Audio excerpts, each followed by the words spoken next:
मीठे बच्चे, तुम्हारे दुख के दिन अब पूरे हुए। तुम अब ऐसी दुनिया में जा रहे हो जहां कोई भी अप्राप्त वस्तु नहीं। प्रश्न: किन दो शब्दों का राज तुम्हारी बुद्धि में होने कारण पुरानी दुनिया से बेहद का वैराग्य रहता है? उत्तर: उतरती कला और चढ़ती कला का राज तुम्हारी बुद्धि में है।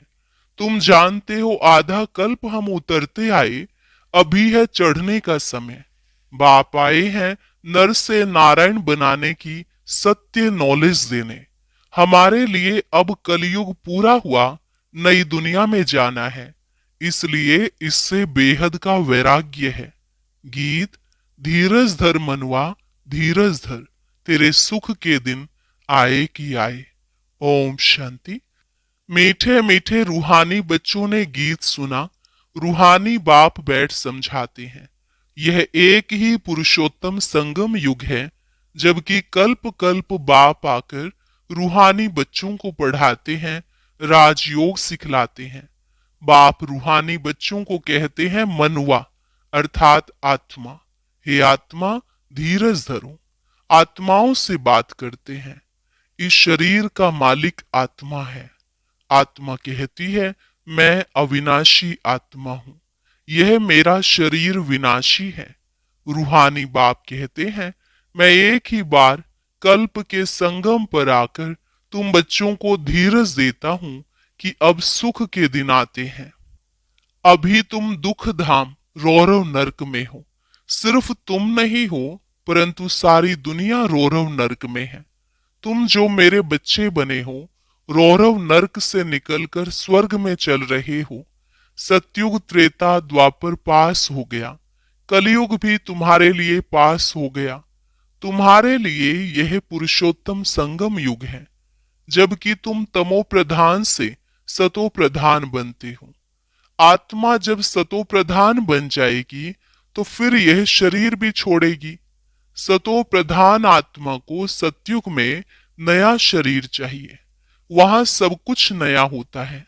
बाप कहते हैं, बच्चे अब दुख धाम से सुख धाम में चलना है, उसके लिए पुरुषार्थ करना है। सुख धाम में इन लक्ष्मी नारायण की राजाई थी। तुम पुरुषार्थ कर रहे हो नर से नारायण बनने का। यह सत्य नर से नारायण बनने की नॉलेज है। भक्ति मार्ग में हर पूर्णमासी पर कथा सुनते आए हो, परंतु वह है ही भक्ति मार्ग, उसे सत्य मार्ग नहीं कहेंगे। ज्ञान मार्ग है सत्य मार्ग। तुम सीढ़ी उतरते उतरते झूठ खंड में आते हो। अभी तुम जानते हो सत्य बाप से हम यह नॉलेज पाकर 21 जन्म देवी देवता बनेंगे। हम थे, फिर सीढ़ी उतरते आए। उतरती कला और चढ़ती कला का राज तुम्हारी बुद्धि में है। पुकारते भी हैं, हे बाबा आकर हमको पावन बनाओ। एक बाप ही पावन बनाने वाला है। बाप कहते हैं, बच्चे तुम सतयुग में विश्व के मालिक थे, बहुत धनवान, बहुत सुखी थे। अभी बाकी थोड़ा समय है। पुरानी दुनिया का विनाश सामने खड़ा है। नई दुनिया में एक राज्य एक भाषा थी, उसको कहा जाता है अद्वैत राज्य। अभी कितना द्वैत है, अनेक भाषाएं हैं। जैसे मनुष्यों का झाड़ बढ़ता जाता है, भाषाओं का भी झाड़ वृद्धि को पाता जाता है। फिर होगी एक भाषा। गायन है ना, वर्ल्ड की हिस्ट्री ज्योग्राफी रिपीट। मनुष्यों की बुद्धि में नहीं बैठता।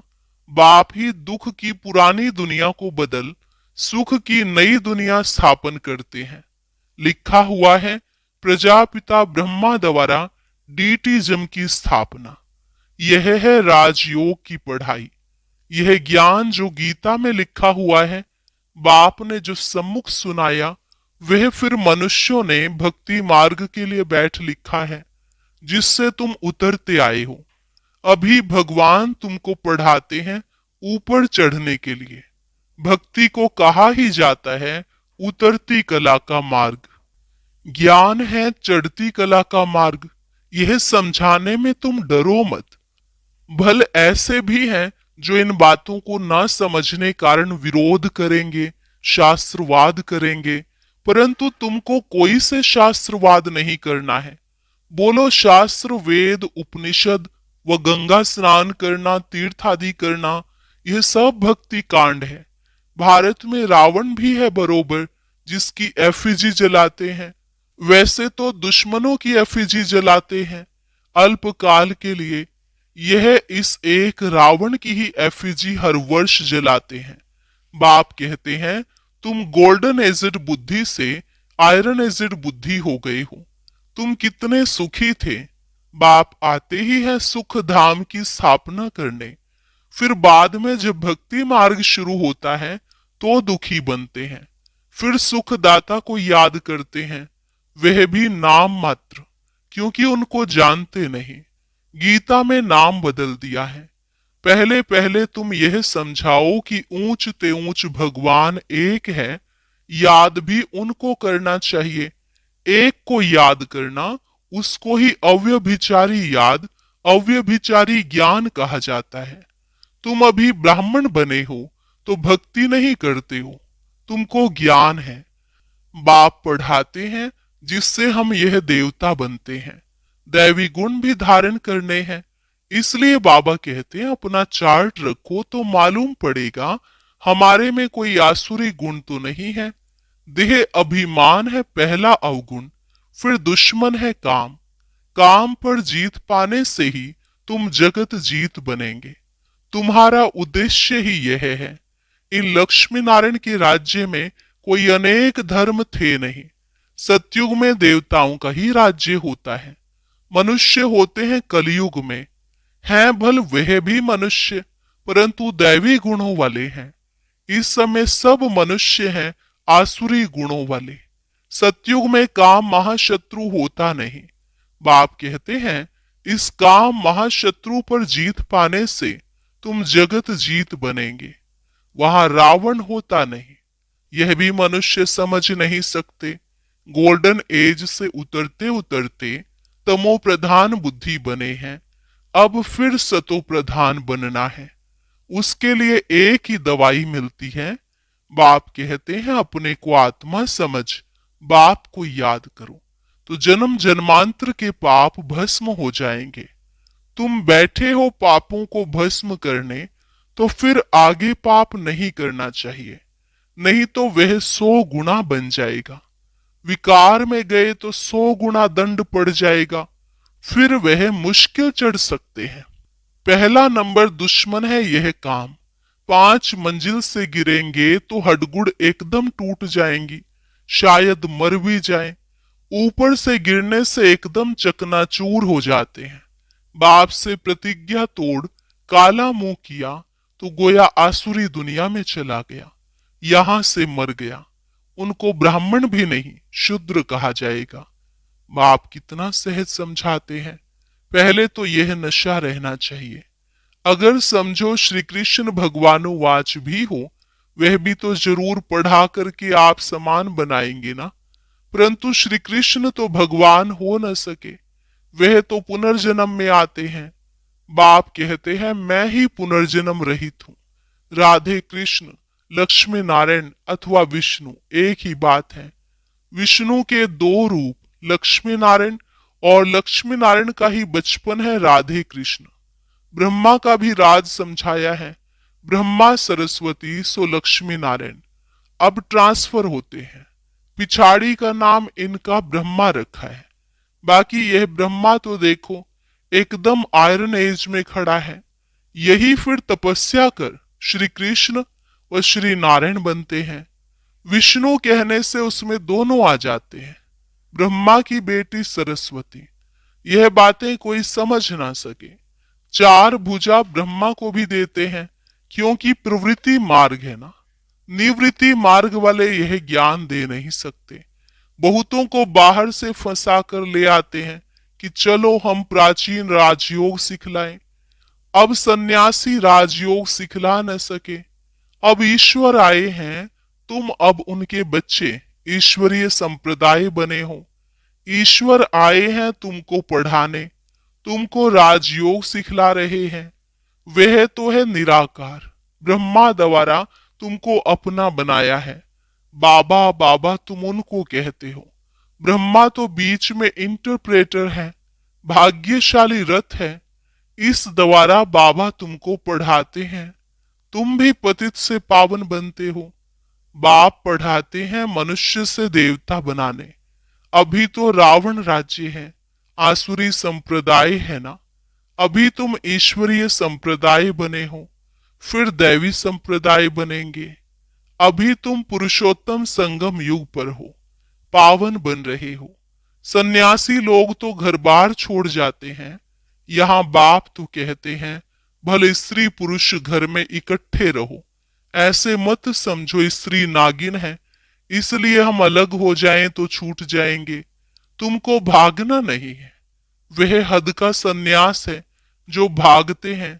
तुम यहाँ बैठे हो, परंतु तुमको इस विकारी दुनिया से वैराग्य है। यह सब बातें तुम्हें अच्छी रीति धारण करनी है, नोट करना है और परहेज भी रखनी है। दैवी गुण धारण करने हैं। श्री कृष्ण के गुण गाए जाते हैं ना, यह तुम्हारी एम ऑब्जेक्ट है। बाप नहीं बनते, तुमको बनाते हैं। फिर आधा कल्प के बाद तुम नीचे उतरते तमो प्रधान बनते हो। मैं नहीं बनता हूं, यह बनते हैं। 84 जन्म भी इसने लिए हैं। इनको भी अभी सतो प्रधान बनना है। यह पुरुषार्थी है। नई दुनिया को सतो प्रधान कहेंगे। हर एक चीज पहले सतो प्रधान फिर सतो रजो तमो में आती है। छोटे बच्चे को भी महात्मा कहा जाता है, क्योंकि उनमें विकार होते नहीं, इसलिए उनको फूल कहा जाता है। सन्यासियों से छोटे बच्चे को उत्तम कहेंगे, क्योंकि सन्यासी तो फिर भी लाइफ पास कराते हैं ना। 5 विकारों का अनुभव है। बच्चों को तो पता नहीं रहता, इसलिए बच्चों को देख खुशी होती है। चैतन्य फूल है। अपना तो है ही प्रवृत्ति मार्ग। अभी तुम बच्चों को इस पुरानी दुनिया से नई दुनिया में जाना है।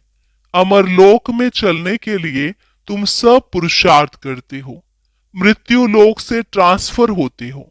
देवता बनना है तो उसके लिए अब मेहनत करनी पड़े। प्रजापिता ब्रह्मा के बच्चे भाई बहन हो जाते हैं। भाई बहन तो थे ना। प्रजापिता ब्रह्मा की औलाद आपस में क्या ठहरे। प्रजापिता ब्रह्मा गाया जाता है। जब तक प्रजापिता का बच्चा ना बने, सृष्टि की रचना कैसे हो। प्रजापिता ब्रह्मा के हैं सब रूहानी बच्चे। वह ब्राह्मण होते हैं जिस्मानी यात्रा वाले, तुम हो रूहानी यात्रा वाले। वह पतित, तुम पावन।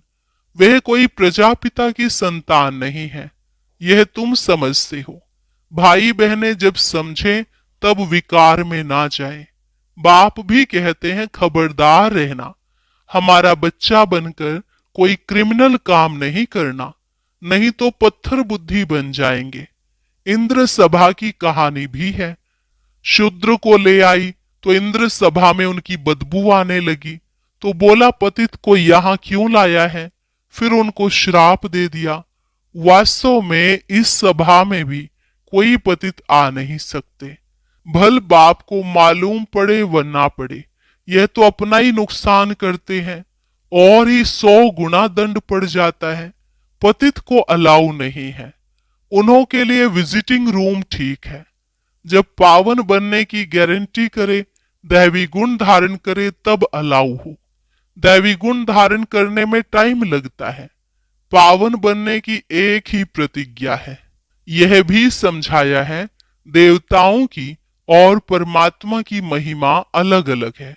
पतित पावन, लिबरेटर, गाइड बाप ही है। सब दुखों से लिबरेट कर अपने शांति धाम में ले जाते हैं। शांति धाम, सुख धाम और दुख धाम, यह भी चक्र है। अभी दुख धाम को भूल जाना है। शांति धाम से सुख धाम में वो आएंगे जो नंबरवार पास होंगे, वही आते रहेंगे। यह चक्र फिरता रहता है। ढेर की ढेर आत्माएं हैं, सबका पार्ट नंबरवार है, जाएंगे भी नंबरवार। उनको कहा जाता है शिव बाबा का सिजरा अथवा रुद्रमाला। नंबरवार जाते हैं, फिर नंबरवार आते हैं। दूसरे धर्म वालों का भी ऐसा होता है। बच्चों को रोज समझाया जाता है, स्कूल में रोज नहीं पढ़ेंगे, मुरली नहीं सुनेंगे तो फिर एब्सेंट हो जाएंगे। पढ़ाई की लिफ्ट तो जरूर चाहिए। गॉडली यूनिवर्सिटी में एब्सेंट थोड़े ही होनी चाहिए। पढ़ाई कितनी ऊंच है जिससे तुम सुख धाम के मालिक बनते हो। वहां तो अनाज सब फ्री रहता है, पैसा नहीं लगता। अभी तो कितना महंगा है, 100 वर्ष में कितना महंगा हो गया है। वहां कोई अप्राप्त वस्तु नहीं होती जिसके लिए मुश्किलात आए। वह है ही सुख धाम। तुम अभी वहां के लिए तैयारी कर रहे हो। तुम बेगर टू प्रिंस बनते हो। साहूकार लोग अपने को बेगर नहीं समझते हैं। अच्छा, मीठे मीठे सिकिलधे बच्चों प्रति मात पिता बाप दादा का याद प्यार और गुड मॉर्निंग। रूहानी बाप की रूहानी बच्चों को नमस्ते। रूहानी बच्चों की रूहानी बाप दादा को नमस्ते नमस्ते, गुड मॉर्निंग, शुक्रिया बाबा शुक्रिया। धारणा के लिए मुख्य सार। पहली पॉइंट, बाप से जो संपूर्ण पावन बनने की प्रतिज्ञा की है, इसे तोड़ना नहीं है। बहुत बहुत परहेज रखने हैं। अपना चार्ट देखना है, हमारे में कोई अवगुण तो नहीं है। गॉडली यूनिवर्सिटी में कभी भी एब्सेंट नहीं होना है। सुख धाम का मालिक बनने की ऊंची पढ़ाई एक दिन भी मिस नहीं करनी है। मुरली रोज जरूर सुननी है। वरदान, हर सेकंड हर संकल्प के महत्व को जान, पुण्य की पूंजी जमा करने वाले पद्मा पदमपति भव। हर सेकंड हर संकल्प के महत्व को जान, पुण्य की पूंजी जमा करने वाले पद्मा पदमपति भव। आप पुण्य आत्माओं के संकल्प में इतनी विशेष शक्ति है जिस शक्ति द्वारा असंभव को संभव कर सकते हो। जैसे आजकल यंत्रों द्वारा रेगिस्तान को हरा भरा कर देते हैं, पहाड़ियों पर फूल उगा देते हैं, ऐसे आप अपने श्रेष्ठ संकल्पों द्वारा नाउम्मीदवार को उम्मीदवार बना सकते हो। सिर्फ हर सेकंड हर संकल्प की वैल्यू को जान, संकल्प और सेकंड को यूज कर पुण्य की पूंजी जमा करो। आपके संकल्प की शक्ति इतनी श्रेष्ठ है जो एक संकल्प भी पद्मा पदमपति बना देता है। स्लोगन, हर कर्म अधिकारीपन के निश्चय और नशे से करो तो मेहनत समाप्त हो जाएगी। हर कर्म अधिकारीपन के निश्चय और नशे से करो तो मेहनत समाप्त हो जाएगी। अव्यक्त इशारा, अब संपन्न व कर्मातीत बनने की धुन लगाओ। कर्मातीत स्थिति को पाने के लिए विशेष स्वयं में समेटने और समाने की शक्ति धारण करना आवश्यक है। कर्म बंधनी आत्माएं जहां हैं वहां ही कार्य कर सकती हैं, और कर्मातीत आत्माएं एक ही समय पर चारों ओर अपना सेवा का पार्ट बजा सकती हैं, क्योंकि कर्मातीत हैं। उनकी स्पीड बहुत तीव्र होती है, सेकंड में जहां चाहे वहां पहुंच सकती हैं। तो इस अनुभूति को बढ़ाओ।